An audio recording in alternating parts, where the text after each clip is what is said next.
Hello everybody, thank you for joining us. Today we'll be doing a quick sketch of a figure holding a weapon or an object in the hand, but in a particular pose.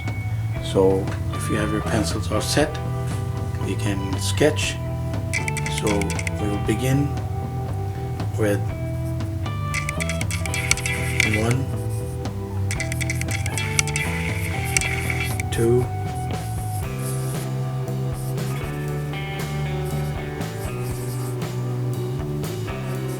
3. This is actually the arm. Shoulder somewhere around here. Of course, the other shoulder that is going to correlate with this one, somewhere that much apart. 1. Try to keep these parallel more or less, but I think it's going to go at an angle like this. So 1, 2, and 3. Now you could have this one, like they can be that much apart. There's the weapon going right through, or more characteristically, you can bring this a little more inward and then have this going here and the hands pretty much touching. That would be better. And then of course we have the torso like right there, and we'll have the head. So those are the shoulders, neck, and the head somewhere around here. So what we're doing is that one hand is, cannot show it from this angle, but so one hand, this is the outside of the hand, and you have to show the fingers here.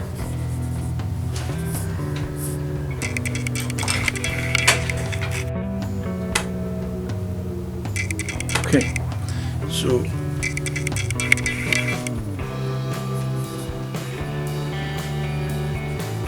begin with this one. 1, 2, 3, 4. So 1, 2, 3, 4. That's the outside of the hand, and then along this line, let's put the forearm, the elbow, foreshortened arm going into the shoulder. We got that one in place, and you could foreshorten it more, bring the shoulder inward, but I'm just showing it from this angle for the sake of our convenience here. So, and then with this guy here, let's tackle the hand first again. So this will be slightly different because these are the fingers of the other hand. The thumb is going to show right there,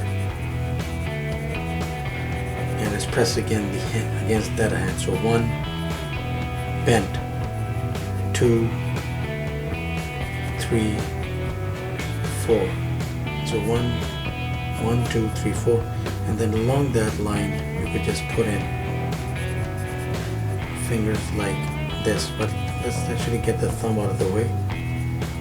So that we have thumb in place, thumb right there, and then the fingers one by one, and that is the other hand. And then of course that goes into the forearm right around,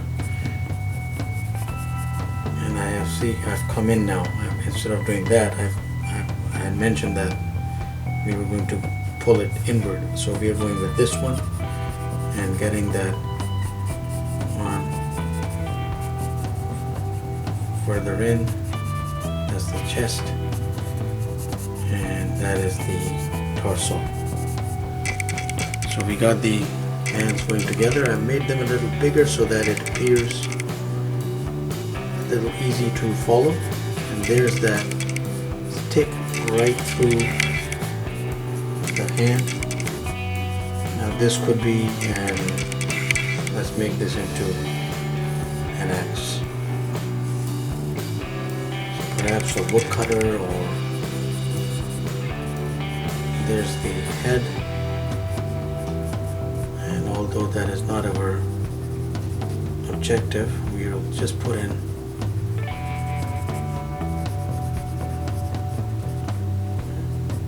some details. So collarbone curled up inward,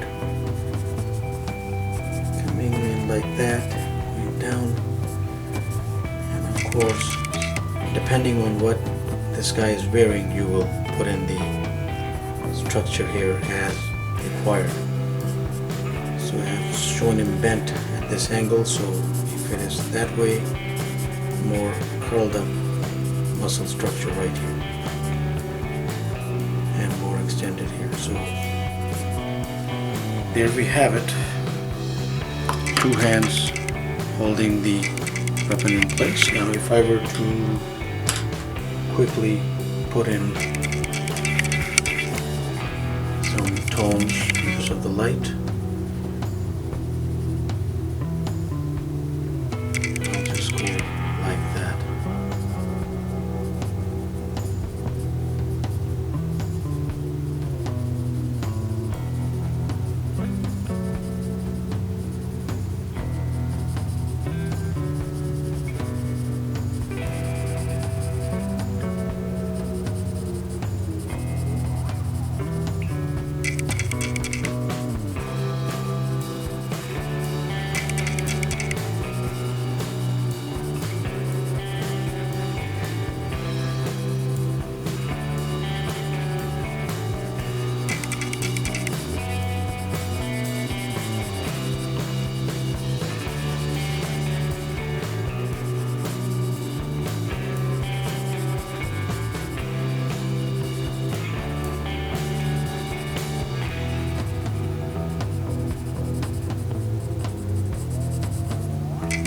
I'm also putting in some shadow right there on the face, even though the anatomy is our objective. And then in that case we have shadows falling, so the light is coming down. I'm highlighting the knuckles on the top and leaving them darker right here. So everything is darker moving downward, or wherever there is an object or a muscle structure, you will keep putting in some fill or some crosshatch. So right here around the pec area, coming downward there,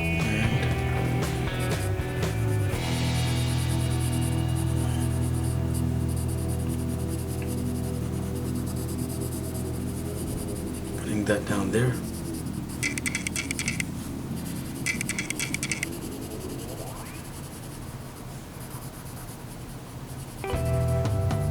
If you were to have defined midsection, then it would probably, in this pose, look something like that. Then I would darken the areas which are away from the light even more, as a matter of principle. So there we have it. Quick sketch of a person holding an object in that way. Quite handy in a woodcutter pose or an action pose. So thank you very much for watching. Please do Google lots of images and have fun in this pose with the hands, with the entire setup. It's very, very dynamic. Please do subscribe, keep in touch, Let us have your comments as well. We would love to hear from you. Have yourself a wonderful day.